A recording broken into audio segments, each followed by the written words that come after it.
Muri ibyo byishimo byabo ntibyarangiriye aho, bakomeje gushimisha n'umwana uri mu nda. Bakamuririmbira indirimbo zituje bakora ku nda, bagaseka bakishima. Uwo mugore nta na rimwe yibagiwe gufata indyo yuzuye, harimo ibirinda indwara, ibitera imbaraga n'ibyubaka umubiri kugira ngo umwana wabo azavukane ubuzima buzima. Dore ko ntacyo bari babuze mbere yo kurushinga babanje kwitegura. Abo babyeyi kandi bafataga umwanya bakaganira uko bazaha uburere buboneye umwana wabo. Ntibyatinze umwana yaravutse. Avukana ubwiza we n'itoto ryinshi. Kubera rwa rukundo ababyeyi be bamugaragarije akiri mu nda. Na ya ndyo yuzuye nyina yafataga. Nuko nyina na se baramwishimira cyane, maze batumira inshuti n'abavandimwe baza kurya ubunyano, bamwita amazina.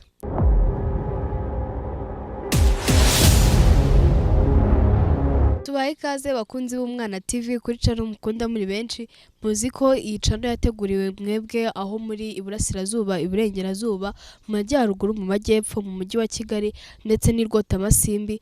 Dushimira bamwe na bamwe bagenda bandika comment zanyu turazibona uko bwije uko bukeye mu bihugu bigiye bidukikije. Turabasuje cyane kandi turabishimira. Uyu munsi rero mfite akanyamuneza. Muri iyi minsi hari umubyeyi wagize atya atuzanira inkuru yanditse kuri page 3, aratubwira ati mbazaniye iyi nkuru muyisangiza abanyarwanda. Gusa nyine muze kumbabarira, ntiyifuje kugaragara kuri kamera z'Umwana TV, gusa ngewe ndahari kugira ngo mbasomere iyo nkuru, ndetse iyi nkuru mbibutsa ko ireba cyane cyane abagiye kurushinga umusore n'umukobwa. Ni mu kanya ntimujye kure.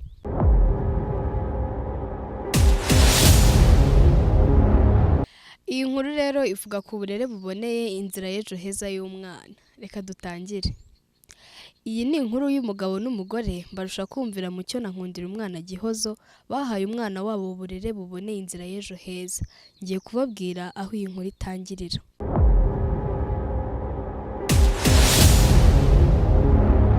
Ubundi Imana yaremye umugabo n'umugore. Urambaza uti byatangiye bite? Mu muco nyarwanda umukobwa arasabwa, agakobwa, agashyingirwa, akabana n'umugabo, igihe kikagera agasama. Nkundirumwana Gihozo yarasamye yishimira inda ye cyane. Ibyo byishimo abifatanya n'umugabo we Mbarusha kumvira Mucyo. Muri ibyo byishimo byabo ntibyarangiriye aho, bakomeje gushimisha n'umwana uri mu nda. Bakamuririmbira indirimbo zituje bakora ku nda, bagaseka bakishima. Uwo mugore nta na rimwe yibagiwe gufata indyo yuzuye, harimo ibirinda indwara, ibitera imbaraga n'ibyubaka umubiri kugira ngo umwana wabo azavukane ubuzima buzima. Dore ko ntacyo bari babuze mbere yo kurushinga babanje kwitegura. Abo babyeyi kandi bafataga umwanya bakaganira uko bazaha uburere buboneye umwana wabo. Ntibyatinze umwana yaravutse. Avukana ubwiza we n'itoto ryinshi. Kubera rwa rukundo ababyeyi be bamugaragarije akiri mu nda. Na ya ndyo yuzuye nyina yafataga. Nuko nyina na se baramwishimira cyane, maze batumira inshuti n'abavandimwe baza kurya ubunyano, bamwita amazina. Bamwise Nsanze hakeye Igitego. Nuko nyina akomeza kumwonsanya ubwuzu n'urugwiro. Nyuma y'amezi 6, umwana batangira kumuha imfashabere kugira ngo akomeze gukura neza mu bwenge no mu gihagararo. Hanyuma bakamwoza, bakamusiga, bakamugaburira, bakamuryamisha. Ibyo byose bikabanzirizwa no kumukinisha imikino abana bakunda, ndetse no kumusomera udukuru dutuma akura mu bitekerezo no mu bwenge.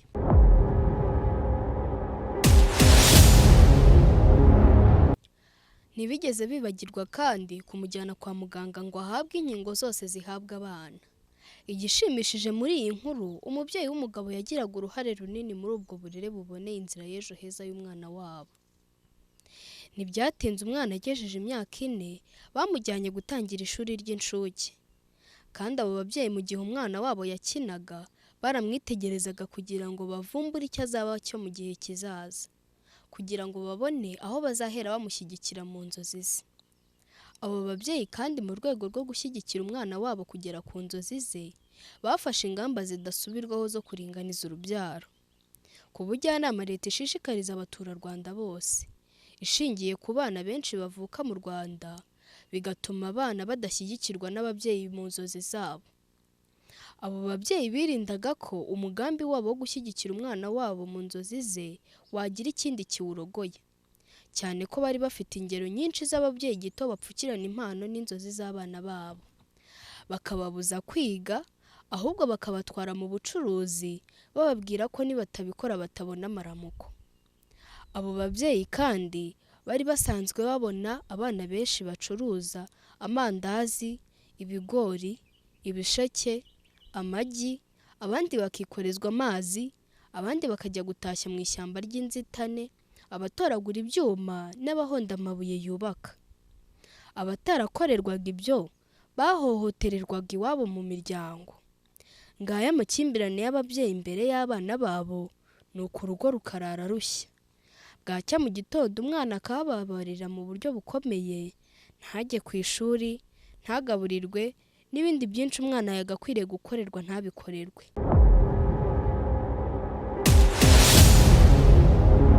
Nuko umwana akabyimenyera akayoboka iy'umuhanda. Yahagera akahababarira mu buryo bukomeye.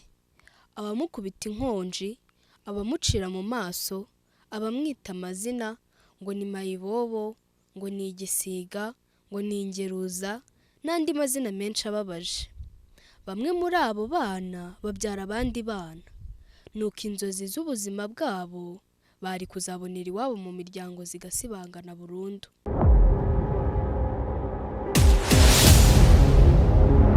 Abo babyeyi ko barushagaho kuganira ku burere buboneye bw'umwana wabo, byabateraga ingabo mu bitugu no guhamya intego yabo badahusha y'uburere bihaye bw'umwana wabo, cyane ko igiti kigororwa kikiri gito. Ntibyatinze wa mwana wabo Nsanzehakeye Gitego yarakuze. Kubw'uburere buboneye no gushyigikirwa n'ababyeyi be, yaje kugera ubwo agera ku nzozi ze zo gushinga uruganda rukora ibya Made in Rwanda. Yiteje imbere, agirira akamaro umuryango we, aho yari atuye, ndetse n'igihugu cye muri rusange. Naho abo bana babujijwe kwiga, nta kamaro bigiriye ndetse babereye igihugu umutwaro. Uburere buboneye inzira y'ejo heza mbarusha kumvira Mucyo na Nkundira Gihozo bahaye umwana wabo Nsanzehakeye Gitego, ni icyitegererezo cyiza ku bandi babyeyi. Kandi uburere buboneye inzira y'ejo heza ni urugendo kandi rutsinda. Iyi nkuru irashimishije cyane, dushimira cyane by'imvamutima umubyeyi rwose wafashe umwanya we akayandika akayituzanira hano ku Mwana TV kugira ngo tuyisangize abanyarwanda muri rusange.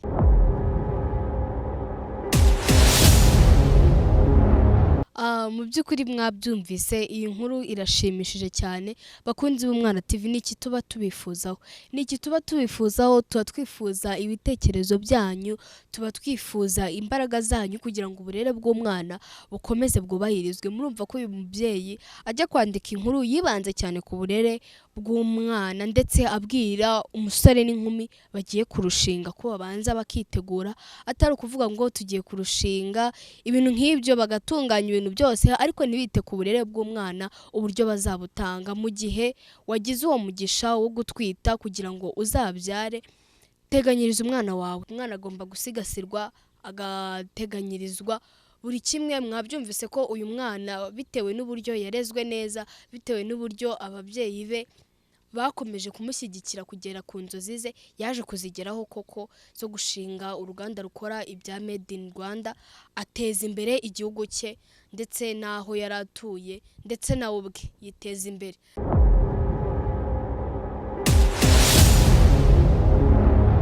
Ndabashimiye rero ku ruhare rwanyu mwagaragaje kuri iyi nkuru nziza. Ndibwira ko mwese abakunzi bacu yabageze ku mutima, aho muri hirya no hino muri iyi si yacu, ntabwo bikiri mu Rwanda, ni mu isi yacu. Kandi nibutsa abatarakora subscribe, uyu ni wo mwanya wo gukora subscribe, mukakanda share, mugasharinga mu magroupe mugiye murimo, ni ikintu cy'ingenzi cyane, mugakanda like, aka kantu ni keza cyane, mugiye mugatekerezaho, mukandika comment. Dukeneye ibitekerezo byanyu nk'uko mpora mbibibutsa. Ni nk'ibisanzwe, ni njyewe muba muri kumwe, Umirwa Queen Dorine, mbifuriza ibyiza byinshi bituruka ku Mana Rurema. Bye bye.